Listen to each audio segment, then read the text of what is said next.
আর দিয়ে একদম ওইগুলো একটু কষা তুলো না মা,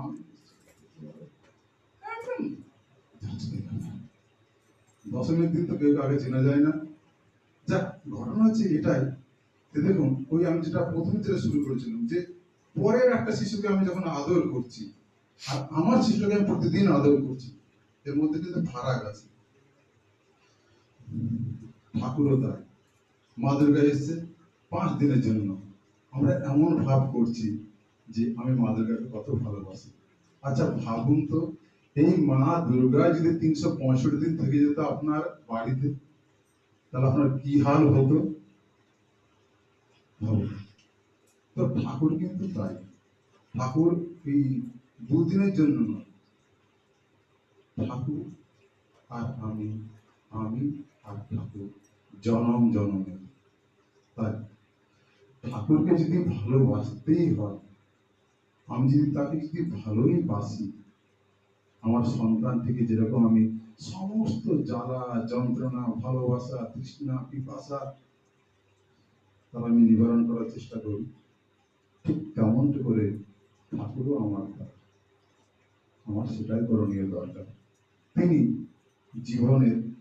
জীবনের পরে প্রত্যেকটা সময় তিনি আমার সঙ্গে আছে।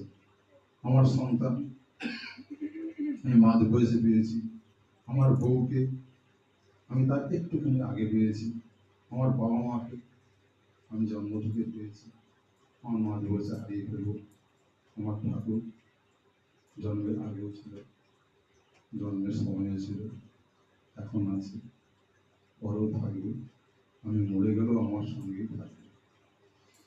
তো তাকে আমি যতদিন বেঁচে থাকবো ঠিক ততদিন পর্যন্ত আমি তার যদি ভরণ পোষণ গ্রহণ করতে না পারি, তাহলে কিন্তু আমার এই মানব জীবন সম্পূর্ণভাবে স্বার্থপর।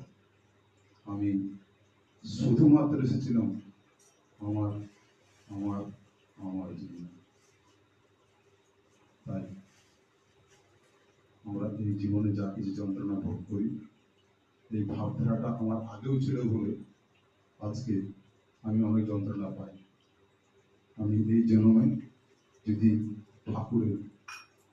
ঠাকুরের বলবো কি, আমার যে কাজগুলো যদি সুকেন্দ্রিক ভাবে যদি আমি ঠাকুরের কথা মতো করতে পারি, আমার পরবর্তী যে জীবন আছে সে জীবন